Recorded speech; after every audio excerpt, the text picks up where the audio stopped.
En el marco de la Exposición Tecnológica y Científica de TIC 2022, organizado por la Facultad Politécnica, yo soy Francisco Ferreira de la Facultad de Ciencias Exactas y Naturales y les voy a presentar el tema Panorama actual del análisis de mercurio en diferentes matrices. El mercurio es un elemento químico con el símbolo Hg y el número atómico 80. En la literatura antigua era designado comúnmente como plata líquida, también como azogue o hidrargiro. Es un elemento de aspecto plateado, metal pesado perteneciente al bloque D de la tabla periódica. El mercurio aparece en todo el mundo, principalmente en un mineral llamado cinabrio. Era empleado antiguamente como pigmento rojo, el cual se obtiene triturando el cinabrio natural y con otros compuestos para teñir algunos tejidos. El mercurio es un metal blanco, plateado y pesado. En comparación a otros metales, es un mal conductor del calor, pero buen conductor de la electricidad. Presenta un punto de ebullición de 357 grados, tiene un peso atómico de 200.6, su punto de fusión es de menos 38,4 y su densidad, que es la densidad más alta conocida en la naturaleza, es de 16,6 gramos por mililitro. El mercurio no reacciona con la mayoría de los ácidos, tales como el ácido sulfúrico, el ácido sulfúrico diluido, aunque los ácidos oxidantes como el ácido sulfúrico concentrado y el ácido nítrico o bien el agua regia lo disuelven para dar sulfato, nitratos y cloruros. Al igual que la plata, el mercurio reacciona con el ácido sulfídrico atmosférico. El mercurio se encuentra en la naturaleza en forma libre y combinada en forma de halogenuros y sus complejos, pero adquiere especial relevancia en su forma orgánica, ya que ella es la forma más tóxica y puede generar daños al ecosistema, además a los seres vivos, en su forma de metilmercurio, cloruro de metilmercurio, hidroximetilmercurio y dimetilmercurio. Cabe mencionar que el mercurio es considerado un metal tóxico, especialmente dentro del grupo de los denominados metales pesados, debido a que genera una dolencia llamada enfermedad de Minamata. Pero, ¿qué es la enfermedad de Minamata? ¿Por qué enfermedad de Minamata?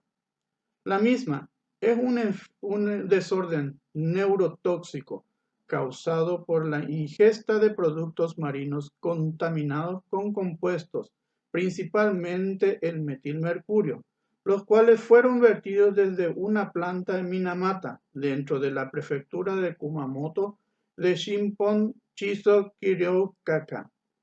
La enfermedad de Minamata se denomina así porque la ciudad de Minamata, Japón, fue el centro de un brote de envenenamiento por metilmercurio, el cual fue biomagnificado por la cadena trófica proveniente de los derrames de la década de los años 50. En 1956, el año en que se detectó el brote, murieron aproximadamente en el momento 45 personas. Las mascotas y los pájaros del lugar también mostraban síntomas parecidos. Al cabo del año se han detectado 2.265 víctimas del incidente y de ellos casi 1.000 perecieron y un daño ambiental muy considerable. El mercurio tiene numerosos efectos sobre los humanos, los cuales pueden ser simplificados en la siguiente considerando daño al sistema nervioso, ataxia, que es la imposibilidad de controlar funciones motoras, daño en las funciones del cerebro, a mediano plazo, daño en el ADN y cromosomas que se transmiten en las generaciones, reacciones alérgicas, irritación de piel, cansancio y dolor de cabeza cuando entra en contacto directo. Algunos efectos negativos, al igual que con el daño del ADN en la producción y modificación del esperma, defectos de nacimiento y abortos espontáneos. ¿Por qué es tan tóxico el mercurio, especialmente en su forma orgánica? Debido a que se enlaza a aminoácidos, simulando la estructura de otros, como lo vemos en el caso de la cisteína, cuando se enlaza a metilmercurio, formando cisteína metilmercurio, en cuyo caso una estructura muy parecida a la metionina, la cual es un aminoácido esencial para la dieta humana y muy abundante en la naturaleza, en especial en el tejido muscular de los peces.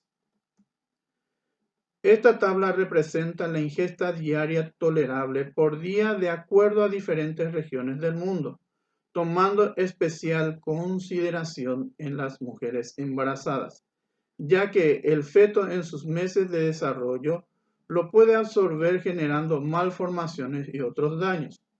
Los valores difieren sustancialmente unos de otros de acuerdo a la cantidad en cada región que se consume un cierto tipo de alimento, dependiendo también de la raza o origen étnico expuesto. Mientras más expuesto de acuerdo al consumo, es más baja la tolerancia si es bajo el consumo de estos alimentos.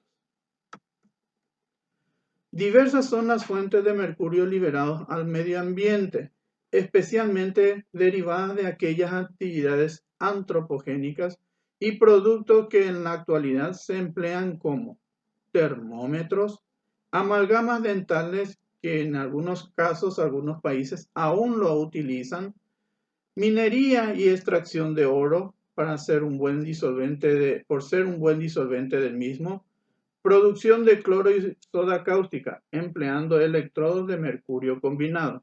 En la construcción de telescopios, en la electroquímica, en la iluminación electrónica de los focos fluorescentes y como catalizador y electrodo de referencia.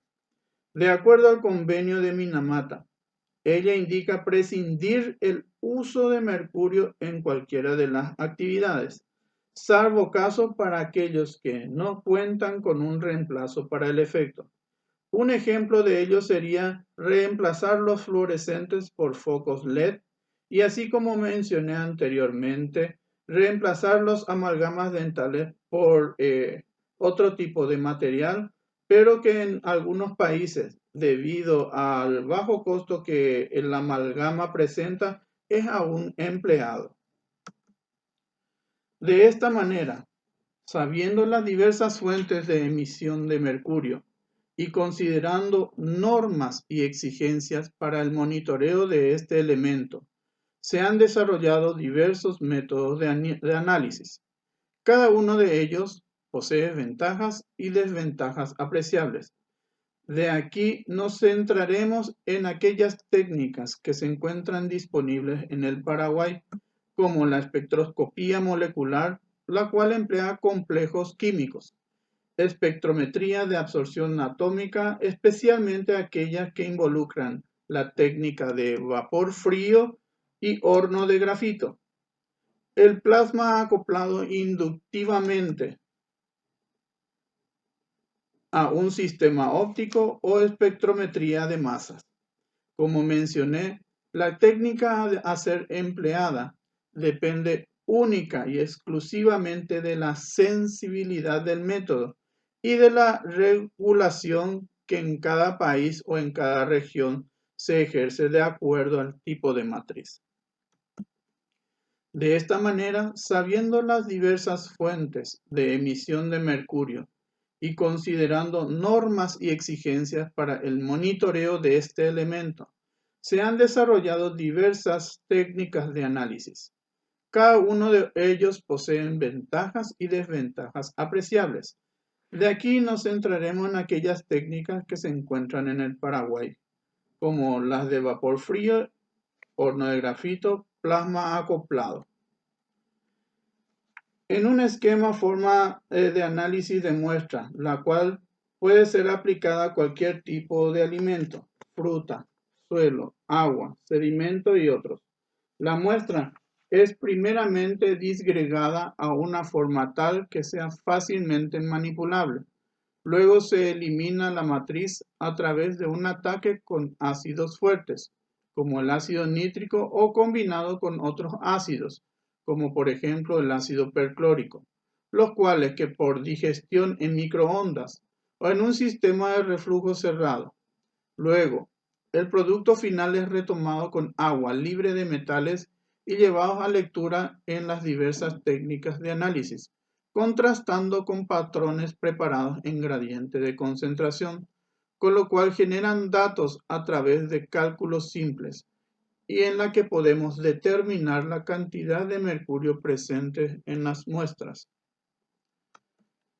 Yendo de una técnica, la espectroscopía molecular, la colorimetría, debemos mencionar primero qué es la espectroscopía molecular. Si bien sabemos, la radiación electromagnética puede tener tres efectos sobre un medio acuoso cualquiera. Puede reflejarse, puede difractarse o puede pasar sin alterar su trayectoria. En esta última, ocurre un fenómeno llamado absorción de una intensidad luminosa. En este último, parte de la radiación electromagnética es absorbida por una molécula, causando una promoción de un electrón de un estado basal a un estado excitado, liberándose el exceso de energía en forma de calor.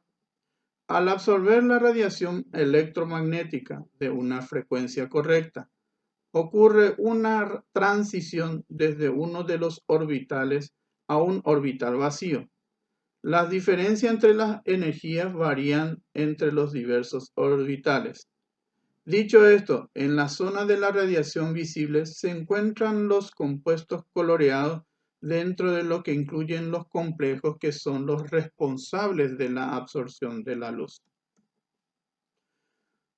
¿Qué es un complejo? Estamos mencionando un complejo. Por definición, es una especie química, neutra o iónica, constituida por un átomo central. Generalmente es un metal del grupo D, unido a una serie de ligandos, que suelen ser átomos con pares de electrones sin compartir. El enlace entre el átomo central y los ligandos es un enlace covalente coordinado, donde el ligando aporta un par de electrones del enlace y el metal aporta orbitales vacíos de baja energía, donde pueden alojarse los pares de electrones de los ligandos. A través del cambio de color del sistema dentro de esta reacción y la relación existente entre la concentración y la luz absorbida por el complejo, podemos emplear la ley de Lambert y Beer, en donde se evidencia este efecto. En el caso del mercurio, al ser un elemento de transición, al igual que los demás, puede formar compuestos de coordinación como lo es con la molécula ditisona, la cual inicialmente es una en solución clorofórmica es de coloración verde. En presencia del mercurio, esta cambia su color característico a un color naranja, la cual incrementa su coloración al aumentar la concentración, respondiendo la misma reacción a una ecuación de Lambert y Beer. Posee ciertas limitaciones como el control muy fino de pH, ya que otros elementos de transición pueden interferir. Además, otra limitación es el elevado límite de detección, ya que solo reacciona en su forma de mercurio más 2, por lo que el pretratamiento de las muestras debe incluir la oxidación de todas las formas de mercurio a mercurio más 2. Estos son algunos de los trabajos hechos con esta técnica, como ser la optimización de un método para la determinación de muestras de mercurio en muestras ambientales. ¿Y cuáles fueron las muestras ambientales? Aguas, suelos y algunas muestras de tejido muscular de peces. También tenemos la determinación de mercurio en formulaciones farmacéuticas utilizando un sistema de flujo continuo y ditisona en medio micelar. Lo que en esta técnica es lo de relevante, además de la determinación de mercurio colorimétrico, es la presencia de un agente detergente que encapsula al mercurio más 2 y la cual es fácilmente reaccionable con la ditisona. Es una reacción casi selectiva y que solamente el control de pH es la única limitante.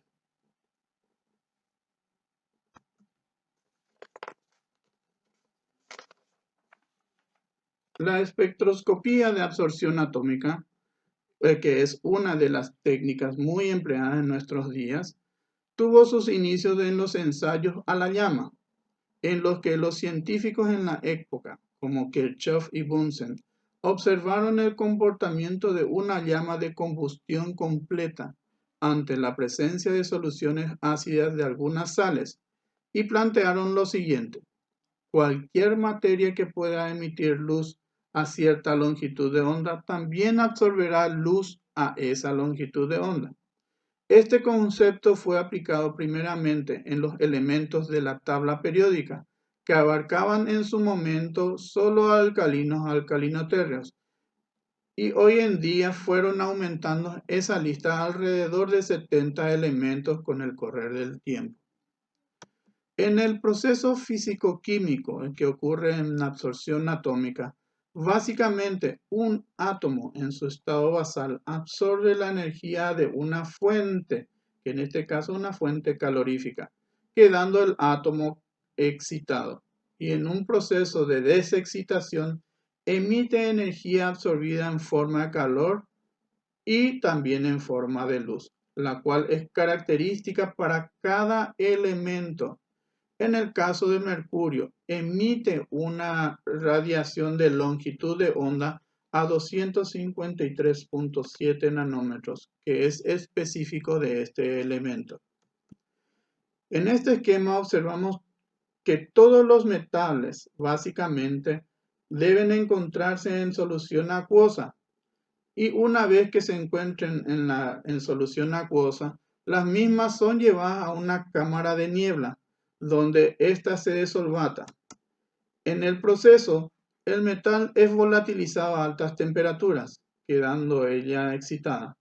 La mayoría de los elementos siguen este esquema, pero no es el caso del mercurio, que emplea el principio de vapor frío, que es una determinación en medio de la cual solamente hace referencia al vapor de mercurio generado.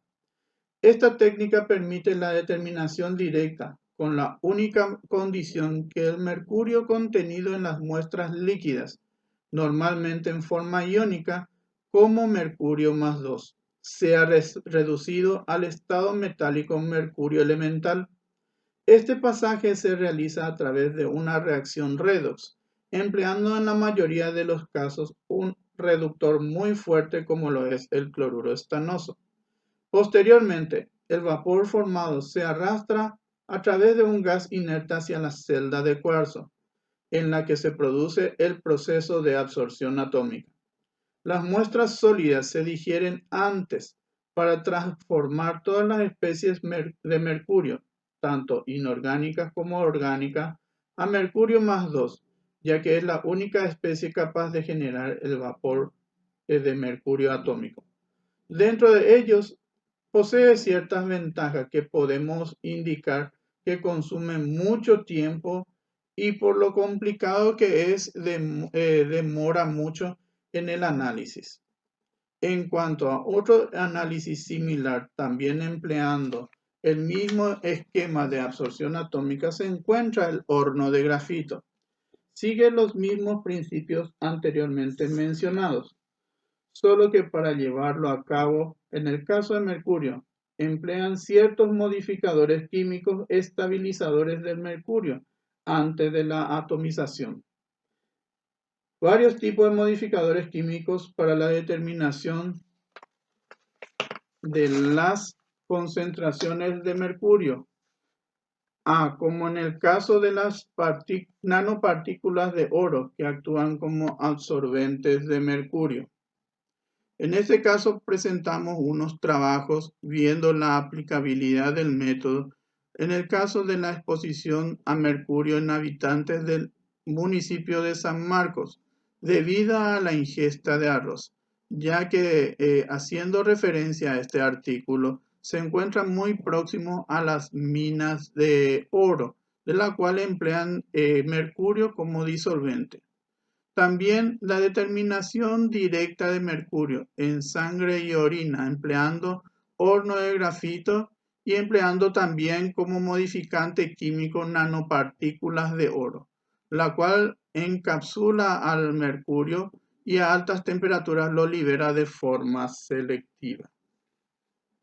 Otra de las técnicas ampliamente diseminadas en nuestro medio y que hoy día van adquiriendo mayor relevancia es el plasma acoplado inductivamente o por sus acrónimos ICP. Básicamente consiste en la producción y detección de espectros de línea emitidos durante un proceso de desexcitación radiactiva de electrones que sufren transiciones entre niveles excitados superiores y niveles excitados inferiores, o el nivel fundamental. Esos electrones proceden a las órbitas externas de los átomos y se llaman electrones ópticos. Los espectros de línea son específicos de cada elemento y la adecuada selección de la línea y su aislamiento por medio de un sistema dispersivo permite al analista verificar la presencia de este elemento y determinar su concentración. Básicamente, este equipo o esta técnica consiste en una fuente de calor, el cual es denominado antorcha. Posee 3 tubos concéntricos de cuarzo, por medio de la cual fluye una corriente de argón, con un caudal total comprendido entre 11 y 17 litros por minuto. El diámetro del tubo más grande es aproximadamente de 2,5 centímetros. Rodeando la parte superior de este tubo se encuentra una bobina de inducción refrigerada por agua, alimentada por un generador de radiofrecuencia, capaz de producir una potencia de 2 kilovatios a unos 27 MHz. La ionización del argón que fluye se inicia por medio de una chispa que proviene de una bobina Tesla. Los iones resultantes y sus electrones asociados interaccionan entonces en el campo magnético oscilante que se produce por la bobina de inducción. Esta interacción hace que los iones y los electrones dentro de la bobina se muevan en trayectorias anulares cerradas.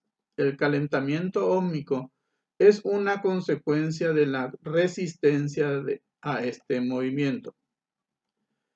Como la ICP, básicamente el óptico, se basa en la emisión espontánea de fotones de los átomos, que han sido excitados por un plasma de argón de alta temperatura, aproximadamente a 6800 Kelvin, cuya señal es característica de cada elemento y en ciertas condiciones proporcional a la concentración. Los equipos analíticos actuales permiten la medición simultánea de más de 70 elementos, aunque los parámetros de desempeño de la técnica deben evaluarse para cada una en las matrices de trabajo, ya que existen interferencias espectrales que deben corregirse. El proceso se inicia con el ingreso de la muestra a través de una bomba peristáltica, la cual lleva la solución a la antorcha que contiene el plasma, en donde se generan los iones. De aquí nuevamente va al sistema de detección por ondas, el cual es traducido a pulsos por medio de sus sistemas electrónicos y por último generan los datos para su reporte. Siguen los mismos principios físico-químicos de absorción atómica. Tiene una ventaja de poseer menor interferencia entre elementos, ya que no genera óxidos refractarios u otros tipos de óxidos poco volátiles, y que puedan ser detectados varios elementos al mismo tiempo. Estos son algunos trabajos hechos con esta técnica, como en el caso de la determinación de mercurio en hongos por ICP óptico. Cabe resaltar que los hongos son buenos bioindicadores de metales pesados, ya que ellos absorben todos los minerales contenientes en el medio donde proliferan. Además, se encuentra el perfil elemental y geográfico de la diferenciación de muestras de café en Etiopía, empleando plasma acoplado a un ICP óptico, a otro masa y una nueva técnica de análisis que es el analizador directo de mercurio, que lo veremos más adelante. En el caso del ICP masa, como bien dice, también siguen los mismos preceptos que el ICP óptico, solamente que el sistema de detección es diferente. Las muestras líquidas se introducen en el nebulizador mediante una bomba peristáltica o por autoaspiración, donde forman un aerosol de gotitas finas. No todos los nebulizadores son iguales y el tipo elegido se basa en factores como la viscosidad, el volumen y la limpieza de las muestras a analizar. Las gotas finas que crea el nebulizador pasan a una cámara de pulverización antes de ingresar al plasma. Estas disponibles nuevamente difieren de tipos, pero la función sigue siendo la misma: permitir una gran cantidad de gotas pequeñas que ingresen al plasma mientras son discriminadas contra otras gotas más grandes, las cuales pueden crear problemas analíticos si se permiten en el plasma. El plasma de argón generado en el ICP alcanza una temperatura de 5500 a 6500 Kelvin y se genera al pasar gas argón a través de los tubos de cuarzo que anteriormente hemos mencionado, a través de una antorcha que en su contenido extremo posee un sistema de radiofrecuencia. La energía suministrada por la bobina por un generador de radiofrecuencia se acopla con el gas de argón para producir el plasma. A medida que las gotas del líquido ingresan al plasma de alta temperatura, se convierten al estado gaseoso. A medida que absorben más energía, eventualmente liberarán un electrón para formar un ion único con carga positiva. En la región de interfaz donde los iones producidos por el plasma se introducen en el espectrómetro de masa, presenta un desafío en todas las ingenierías de todas las marcas. En el primer caso, la región de la antorcha alcanza una temperatura de alrededor de 6000 Kelvin. Del otro lado del sistema de antorcha, una interfaz que permanece a temperatura ambiente.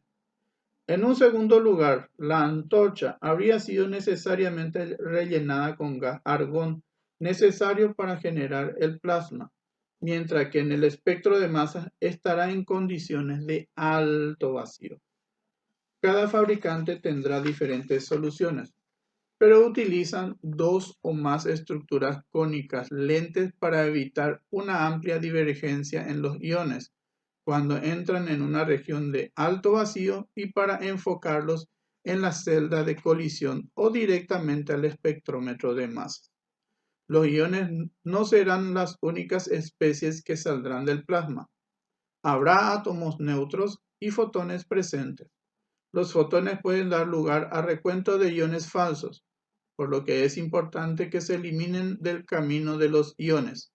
Hay variaciones en el tema sobre cómo diferentes fabricantes tratan este problema, pero una solución común es colocar algún tipo de elemento lente que doblará selectivamente solo los iones en el espectrómetro de masas del cuadrupolo. La mayoría de los instrumentos modernos tienen una celda universal o celda de reacción y colisión ubicado entre los elementos ópticos de los iones y el espectrómetro de masa para ayudar a reducir el problema de las interferencias de masas. Esto ocurre cuando dos iones, un elemental, por ejemplo, hierro 56 y un ion molecular que puede resultar de la interacción entre la matriz de la muestra y el argón en un plasma, ejemplo, argón 40, oxígeno 16, tienen ostensiblemente el mismo valor de masa-carga de 56 UMA. Muchas de estas interferencias serán difíciles de separar basándose únicamente en el poder de resolución de masas del espectrómetro. A menos que se elimine esta interferencia de masa, la medición resultante tendrá un fondo alto y un límite de detección más bajo directamente atribuible al argón 40, oxígeno 16, que en su suma es 56, y otros iones de interferencia. En el modo de colisión, la celda se rellena con una presión parcial de gas inerte, y tanto los iones elementales como los moleculares perderán parte de su energía cinética a través de las colisiones con los átomos de gas inerte a medida que viajan a través de la celda. Las colisiones serán mayores cuanto mucho más grande sea el argón 40, oxígeno 16, por lo que cuando llega al final de la celda habrá perdido mucho más energía cinética. Al colocar un filtro de paso de banda de energía cinética en este punto, los dos tipos de iones pueden separarse de manera efectiva por sus diferencias en energía cinética, y solo en el caso del hierro 56 continuará su viaje hacia el espectrómetro de masa cuadrupolo. Sin embargo, el hierro 56, la intensidad también habrá reducido ligeramente por el filtro de energía, aunque una proporción mucho menor. No obstante, el límite de detección se verá afectado negativamente. En la celda de reacción, los átomos de gas inerte son reemplazados por una especie gaseosa reactiva. La razón es que el gas introducido reaccionará con las especies interferentes para producir una especie neutra que ya no puede ser influenciada por los campos electrostáticos del ion, óptica o cuadrupolo. Se filtrará eficazmente. El ion analito no se ve afectado y por lo tanto, en comparación con la celda de colisión, es un método más poderoso para eliminar interferencias. Sin embargo, se debe tener cuidado para garantizar que no se produzcan otras interferencias. Estos son algunos estudios que han sido realizados con esta técnica, como la preservación de mercurio y otros elementos traza para el análisis por plasma acoplado inductivamente a un espectrómetro de masa. También la especiación de mercurio en agua de mar en los lagos de Benice a través de una preconcentración. Lo interesante es aquí el complemento de cromatografía líquida acoplado al ICP y que a su vez al espectrómetro de masa, lo que hace que la selectividad aumente 1000 veces más a través de esta técnica. La última técnica, ya concluyendo esta presentación, se encuentra el analizador directo de mercurio. El uso del analizador directo de mercurio es una de las buenas alternativas propuestas para la determinación de trazas de mercurio en matrices complejas, como los alimentos. Este equipo se puede emplear en el análisis ya sea de muestras sólidas, líquidas, y a su vez no requieren de ningún tratamiento previo, como en las demás técnicas.